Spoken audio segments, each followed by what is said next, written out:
आज हम लोग के CDSL के वेब पे लॉगिन बनाना सीखेंगे कि किस तरह से वेबसाइट पे CDSL के हम लॉगिन क्रिएट कर सकते हैं। और अगर हमने अपने अकाउंट का POA अपने ब्रोकर को नहीं दे रखा है तो उसको हम कैसे शेयर्स की डिलीवरी को एग्जीक्यूट कर सकते हैं, ब्रोकर के जो ट्रस्टेड अकाउंट है उसमें कैसे ट्रांसफ़र कर सकते हैं। CDSL वेब लॉगिन करके हम यहाँ पे गूगल पे डालेंगे और ये देखिए जो पहला लिंक आया तो इसमें हम आ गए यहाँ पर। अब यहाँ पे सबसे पहले चूँकि हम न्यू यूज़र हैं, अभी तक हमने कभी भी इसको लॉगिन नहीं किया है, तो उसके लिए हम सबसे पहले लॉगिन करेंगे। रजिस्टर फॉर इजी क्लिक, ये जो फॉरगेट पासवर्ड नीचे दे रखा है। तो यहाँ पे अब आपको सबसे पहले जो अपना डीमेट अकाउंट नंबर है पूरा कंप्लीट 16 डिजिट का, वो आपको डालना है। जैसे कि हम जो डाल रहे हैं तो इसके अंदर में शुरुआत के जो 8 डिजिट होते हैं वो आपके DP डिपॉजिटरी पार्टिसिपेंट है उसको रिप्रेजेंट करते हैं, और आखिरी के 8 डिजिट जो हैं ये आपको रिप्रेजेंट करते हैं। तो इस तरह से टोटल 16 डिजिट का एक ये पूरा डीमेट अकाउंट नंबर बनता है। और इसके अंदर जो पासवर्ड जो आपको डालना होता है वो आपको PAN number plus date of birth, तो ये हम डाल रहे हैं।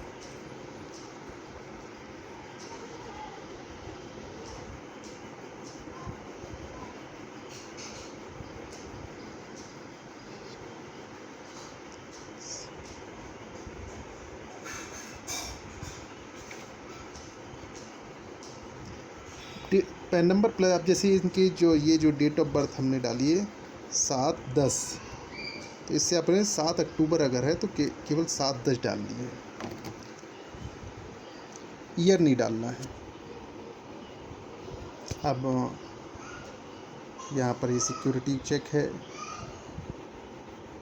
कार इमेजेस जैसे जहाँ पर हैं वो हम यहाँ इसको चेक कर लेते हैं और वेरीफाई कर देते हैं, ठीक है, और रजिस्टर कर देते हैं। तो ये आई थिंक आप लोगों को क्लियर है कि PAN number plus date plus month only ये सबमिट करते हैं। और जो OTP है ये जो भी मोबाइल नंबर इस पर रजिस्टर्ड होगा तो वो उस मोबाइल नंबर पे जो है OTP इसमें जाएगा। अब इस चीज़ को आपको ध्यान रखना है कि जो मोबाइल नंबर है आपका वो आपके डिपॉजिटरी के साथ में अपडेटेड हो। अगर आपका मोबाइल नंबर और ईमेल आईडी प्रॉपर अपडेटेड नहीं होगा डिपॉजिटरी के साथ तो ये सिस्टम वर्क नहीं करेगा, क्योंकि OTP मोबाइल पे जाता है, इसके बाद जो नेक्स्ट OTP है वो ईमेल पे भी जाता है, पिन ईमेल पे जाता है। और कभी कभी इसमें ये भी दिक्कत जाती है कि जो जैसे पीछे में जब हमने पासवर्ड क्रिएट किया तो डेट ऑफ बर्थ हमने जो डाली है PAN number plus date of birth, तो डेट ऑफ बर्थ भी डिपॉजिटरी पार्टिसिपेंट के साथ प्रॉपर सही अपडेट नहीं होती है। तो अगर वो अपडेट नहीं है तो आप अपने डिपॉजिटरी पार्टिसिपेंट्स को अपना पैन कार्ड अगर भेज देंगे ईमेल से और उनसे कहेंगे कि सही date of birth proper update करा दें रिकॉर्ड्स में, या अपडेट नहीं है तो उसको अपडेट करा दें, तो वो भी अपडेट हो जाती है। क्योंकि तभी आप आगे बढ़ पाएंगे जब सही आपकी डेट ऑफ बर्थ सिस्टम में CDSL के रिकॉर्ड्स में होगी, और वो आप डालेंगे तब आप OTP के पेज पे आ पाएंगे। और OTP इसको आप जो भी मोबाइल नंबर है उस पर जो OTP गया है वो आप डालेंगे तो फिर आगे की इसकी प्रोसेस कर सकते हैं। और एक चीज़ मैं यहाँ पे बताना चाहूँगा आपको कि ये बहुत यूज़फुल है अगर आपने POA नहीं दिया है और शेयर्स की आपको डिलीवरी देना है तो उस केस में बहुत यूज़फुल है, क्योंकि इट इज़ नॉट मैंडेटरी।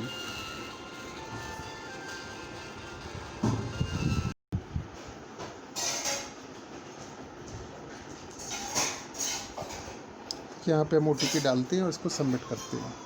तो ये देखिए कि यहाँ पर ये जो है अपना demat account number, email ID, mobile number show हो रहा है। और यहाँ पे अब ये जो है कह रहा है कि आप चाहें तो उसमें जो है पासवर्ड बना सकते हैं, एक सिक्योरिटी।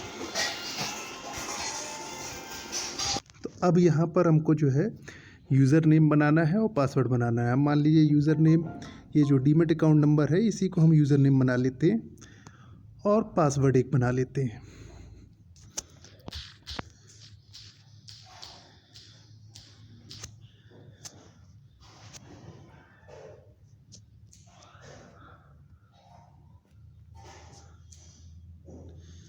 यूज़र नेम में और पासवर्ड में अल्फ़ा न्यूमेरिक होना चाहिए।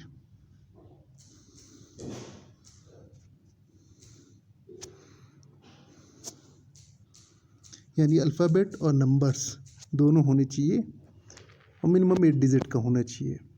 अब एक ही सिक्योरिटी क्वेश्चंस है। मान लीजिए कोई भी सिक्योरिटी क्वेश्चन है, जैसे कि मान लीजिए who is your favourite sport person या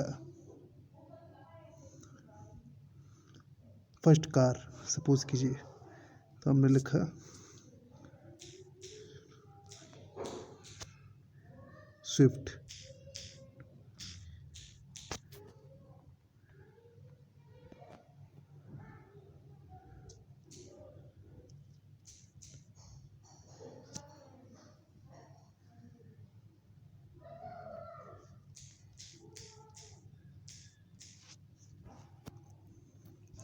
सिक्योरिटी क्वेश्चन हमने बना लिया, यूज़र नेम बना लिया, पासवर्ड बना लिया हमने। यूज़र नेम हमने रखा डीमैट आईडी। ज़रूरी नहीं है यूज़र नेम, आप चाहो तो अपने हिसाब से भी कोई और यूज़र नेम भी रख सकते हो, और पासवर्ड भी जो है अपने हिसाब से आप कुछ भी बना सकते हो। केवल अल्फ़ाबेट्स और नंबर्स दोनों के कॉम्बिनेशन से पासवर्ड को बनना चाहिए। सिक्योरिटी क्वेश्चन से सेट ऑफ कुछ सिक्योरिटी क्वेश्चंस उसमें दिए गए हैं, तो उसमें से कोई एक सिलेक्ट कर लेते हैं। जैसे हमने फर्स्ट कार का सिलेक्ट किया है और उसको सबमिट कर दिया।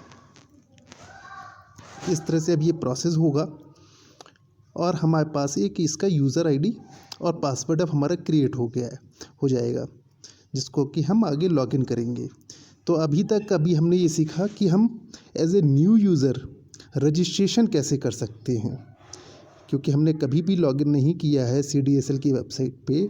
तो हम अपनी CDSL के डीमैट अकाउंट के थ्रू पहले हम रजिस्ट्रेशन करेंगे। अब ये हमारा रजिस्ट्रेशन तैयार हो रहा है, तो उसके बाद फिर हम लॉगिन करेंगे।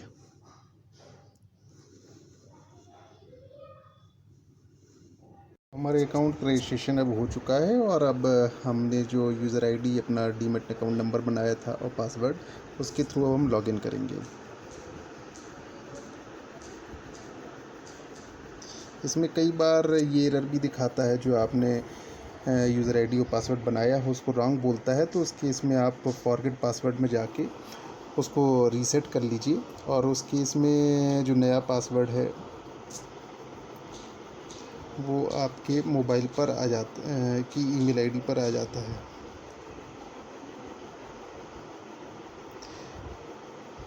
तो उस तरह से हम उसको प्रोसेस कर सकते हैं।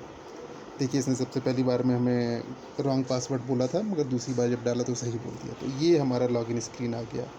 अब इसके अंदर में ये हमारी डिटेल दिखाई दे रही है। ये डीमैट अकाउंट नंबर है, ये रेगुलर अकाउंट है, ये DP name Indiabulls securities limited है और एस को आज इतनी तारीख को किया गया है। अब जो सबसे पहला काम जो हमको करना है, यहाँ पर एक तो हम जो है अपने सारे शेयर्स देख सकते हैं। सबसे पहला काम करना है, हमको इसको अपग्रेड करना है। कहेंगे अपग्रेड टू BYD ईजीएस्ट जो प्लेटफॉर्म है, अगर आपको ट्रांजेक्शन करनी है तो वो ईजीएस्ट के थ्रू होती है, ईजी के थ्रू नहीं होती है। ईजी में आप केवल व्यू राइट्स हैं, ईजीएस्ट में ट्रांजेक्शन राइट्स हैं। तो सबसे पहले हम यहाँ पे ईजीएस्ट में बाय ट्रस्टेड अकाउंट के थ्रू सबमिट करते हैं। यहाँ पे ये एक ट्रस्टेड अकाउंट मांगता है। अच्छा, ये जो ट्रस्टेड अकाउंट नंबर है ये आपको अपने डिपॉजिटरी पार्टिसिपेंट से लेना पड़ेगा। जैसे ये जो अकाउंट है ये इंडियाबुल सिक्योरिटीज़ लिमिटेड के साथ है, तो हमने उनसे ये उनका जो ट्रस्टेड अकाउंट नंबर है जिसमें कि हमको शेयर ट्रांसफ़र देने हैं ये लिया। तो इनका अकाउंट नंबर है 12029998 और 21, ये सबमिट कर दिया। अगर आपका अकाउंट इंडियाबुल्स के बजाय कहीं दूसरी जगह पे हो तो वो आपको उनसे कंफर्म करना पड़ेगा कि ट्रस्टेड अकाउंट कौन सा है, और ये सबमिट आप कर देंगे। तो इसके बाद जो है इसके ये जो एक OTP है ये अपने मोबाइल पे जाता है। तो ये जो OTP या जो रजिस्टर्ड मोबाइल नंबर है इस पे गया हुआ है, तो ये हम OTP अब डालेंगे।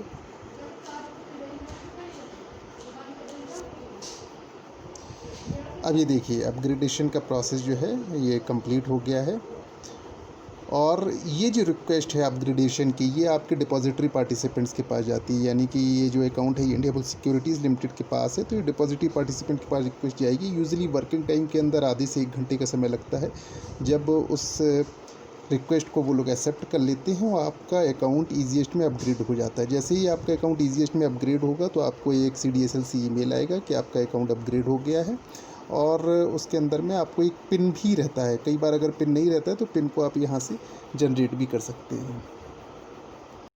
अब देखिए, जो ट्रस्टेड अकाउंट हमने ऐड किया था इंडिया बुल सिक्योरिटीज़ लिमिटेड का, थोड़े समय बाद वो अप्रूव्ड हो गया है। जैसे ही वो अप्रूव्ड होता है तो हमको एक ईमेल आता है और लॉगिन में यहाँ ट्रस्टेड यूज़र ट्रांसफ़र ऑप्शन के आगे ट्रस्टेड यूज़र लिखा आने लग जाता है।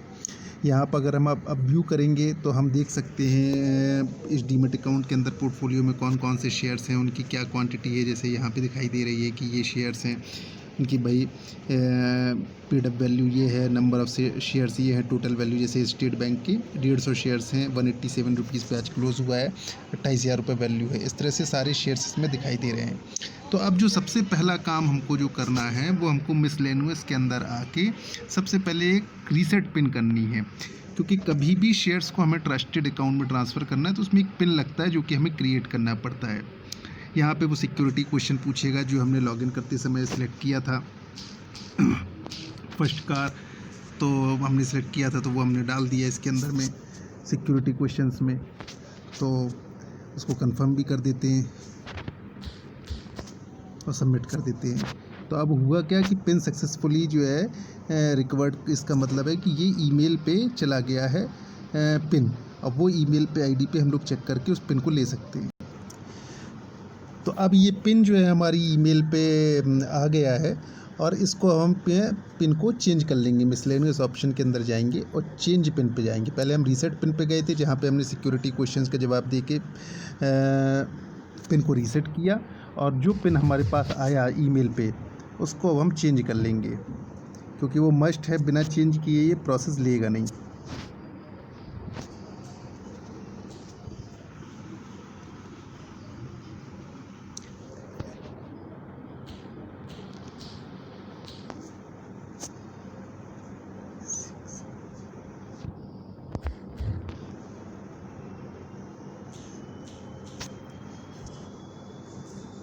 ये हमने ओल्ड पिन डाल दिया जो कि हमारी ईमेल पर आया है।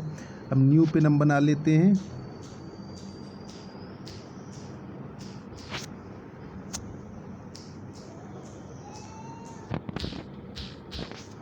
और इसको सबमिट कर देते हैं। तो हमारा ट्रांजैक्शन करने के लिए एक जो काम है, अब देखिए जो हमने पिन बनाया है वो पासवर्ड भी सेम बनाया है, तो वो उसने कहा है कि नहीं सेम नहीं हो सकता, तो हम थोड़ा सा अंतर कर देते हैं। पहले हम ओल्ड पिन डालते हैं।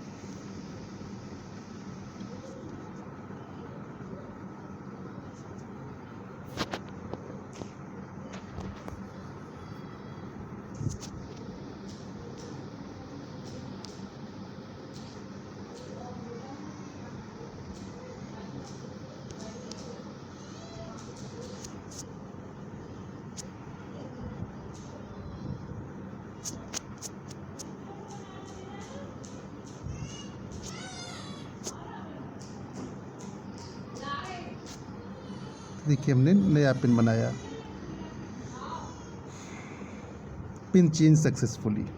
तो हमारा ट्रांजैक्शन करने के लिए जो सबसे पहला काम है कि पिन बनाना, वो हमारा पिन का प्रोसेस कंप्लीट हो गया है। अब इसके बाद अब हम ट्रांजैक्शन करने के लिए रेडी हैं। हम अकाउंट्स में आके अपने शेयर्स भी देख सकते हैं। यहाँ पर हम व्यू में आए तो सामने हमको सारे शेयर्स दिखाई देंगे कि ये शेयर्स हैं, ये इतनी क्वांटिटी के शेयर्स हैं, ये देखिए दिखाई दे रहे हैं। अब कोई भी ट्रांजैक्शन करना है तो सबसे पहले हम इसके अंदर में ट्रांजैक्शन ऑप्शंस के अंदर में आएंगे और ट्रांजैक्शन में सेटअप के अंदर में यहाँ बल्क सेटअप। अब बल्क सेटअप के अंदर में यहाँ पर हम, तो यहाँ पर हम आए और ट्रांजैक्शंस के अंदर में और बल्क सेटअप में, और एग्जीक्यूशन डेट हमने 9 जून की सिलेक्ट की। और इसके बाद हमको ये नीचे की जो 3 ऑप्शंस हैं ये खाली छोड़ देने हैं, जो कि exchange ID, market type and settlement ID. क्योंकि हम शेयर सेल कर रहे हैं तो हमको काउंटर BOID में आ जाना है। तो जो ट्रस्टेड अकाउंट हमने ऐड किया था वो हमको यहाँ दिखाई देगा। देन उसके बाद हम stock exchange, national stock exchange select कर लेते हैं। मार्केट टाइप में rolling normal, and now the settlement ID. अब 9 जून का जो सेटलमेंट होगा वो उसके 2 दिन बाद होगा, यानी कि आप समझिए 11 दिन को T+2 सेटलमेंट, तो 2 दिन बाद की डेट 11 जून सेलेक्ट कर ली हमने। इसके बाद हम आई साइन में आ जाएंगे और यहाँ पर हमको शेयर्स की डिटेल दिखाई देंगे। ये शेयर्स की डिटेल हमको दिख रहे हैं। SBI 150, सपोज करिए हमको SBI को ट्रस्टेड अकाउंट में ट्रांसफ़र करना है, तो SBI और 150 हमने यहाँ पे इनको डाला, और बाकी कॉलम रोज़ डालने की आवश्यकता नहीं है, आप सीधे ओके सबमिट करके उनको प्रोसेस कर सकते हैं। अब यहाँ पे हमने इसको सबमिट किया, देन वेरीफाई किया, तो हम देख रहे हैं। तो देखिए ये जो SBI की रिक्वेस्ट हमने डाली 150 शेयर्स की, यहाँ दिख रही है। चेक बॉक्स को हम टिक कर देंगे और इसमें कमिट का बटन दबा देंगे। इसके बाद ये जो पिन हमने क्रिएट किया था वो पिन को हम यहाँ डाल देंगे, और इसको पिन को हमने डाला, और ये देखिए ये ऑथेंटिकेशन सक्सेसफुल, ट्रांजेक्शन आईडी आपकी जनरेट होके आ गई। तो अब ये जो 150 शेयर्स SBI के हैं, ये जो ट्रस्टेड अकाउंट जो हमने मैप किया है इंडिया बुल्स सिक्योरिटीज़ लिमिटेड का, हमारे डीमैट अकाउंट से उस अकाउंट में ट्रांसफ़र हो जाएंगे। नॉर्मली मार्केट टाइम के अंदर में ये 1 घंटे का समय लगता है। 1 घंटे में ये शेयर्स आपके डीमैट अकाउंट से डेबिट होकर ट्रस्टेड अकाउंट में ट्रांसफ़र हो जाते हैं, और ट्रस्टेड अकाउंट से फिर आप उनको शेयर्स को सेल कर सकते हैं। एक बार और हम इस प्रोसेस को वर्किंग कर लेते हैं। जो दूसरे और शेयर्स जिनको नहीं समझ में आया तो ये चीज़ समझ में आ जाएगी। हम इसके लिए मिसलेनियस, इसके लिए हम ट्रांजेक्शन्स में आए, सेटअप में गए। सेटअप के अंदर में हम जो है बल्क सेटअप के अंदर में आए। बल्क सेटअप के अंदर में आके हमने एग्जीक्यूशन डेट सबसे पहले सिलेक्ट की। एग्जीक्यूशन जो डेट है वो जैसे कि 9 तारीख की डेट, आज 9 तारीख है, 9 तारीख की डेट हमने सेलेक्ट कर ली, 9 जून। इसके बाद नीचे के 3 option exchange ID, market type and settlement ID खाली छोड़ दिए। हम BOID पे आ गए, जो कि ट्रस्टेड अकाउंट था, वो हमने ट्रस्टेड अकाउंट यहाँ पे सिलेक्ट कर लिया। इसके बाद जो है हमने काउंटर पार्टी में यहाँ पर नेशनल स्टॉक एक्सचेंज और रोलिंग नॉर्मल। अब यहाँ पे सेटलमेंट करना है। 9 तारीख का सेटलमेंट 2 दिन बाद यानी कि 11 तारीख को होगा, तो 11 तारीख की डेट सेलेक्ट की। इसके बाद ISIN के बगल में जो प्लस का बटन है उसमें आए, अकाउंट ISIN के अंदर में आए। पंजाब नेशनल बैंक मान लिए अब हमको करने हैं 70, पंजाब नेशनल बैंक डाला, क्वांटिटी 70 डाली। नीचे के ऑप्शन हम खाली छोड़ सकते हैं। पंजाब नेशनल बैंक आ गए। और भी दूसरे शेयर्स करने हैं, तो हम फिर आए यहाँ पे Bajaj finance 1, Bajaj finance quantity 1, okay.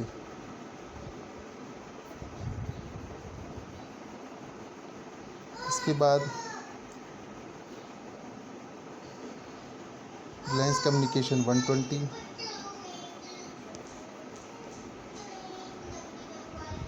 Okay. इसके बाद वोडाफोन आइडिया 80, ओके। इस तरह से हमारे सारे शेयर्स जो सबसे पहले हम SBI डाल चुके हैं, और बाकी शेयर्स को हमने इस इधर पे डाल दिया, तो ये सारे शेयर्स हमारे यहाँ पे दिखने लग गए। अब इनको हम सबमिट करेंगे, फिर वेरीफाई करेंगे, तो ये यहाँ पे दिखाई देने लग गए। अब इनके जो चेक बॉक्स हैं ये हम टिक कर देते हैं, और यहाँ कमिट का जो बटन है कमिट कर देते हैं। कमिट किया तो यहाँ पे पिन पूछा, ओके कर दिया। अब आप देखेंगे कि SBI की रिक्वेस्ट हमारी पहले ही प्रोसेस हो चुकी थी, और ये 4 की हमने और डाल दी, तो ये ऑथेंटिकेशन सक्सेसफुल प्रोसेस हो गया। तो ये सारे शेयर्स मार्केट टाइम में अगर आपने प्रोसेस किया है तो विदिन 1 आवर जो है ये आपके डीमैट अकाउंट से डेबिट होकर ट्रस्टेड अकाउंट में ये शेयर्स प्रोसेस हो जाएंगे, और फिर उनको आप वहाँ से सेल कर सकते हैं। इस सारी प्रोसेस में अगर आपको कोई क्वेरी हो तो आप हमसे पूछ सकते हैं, बात कर सकते हैं।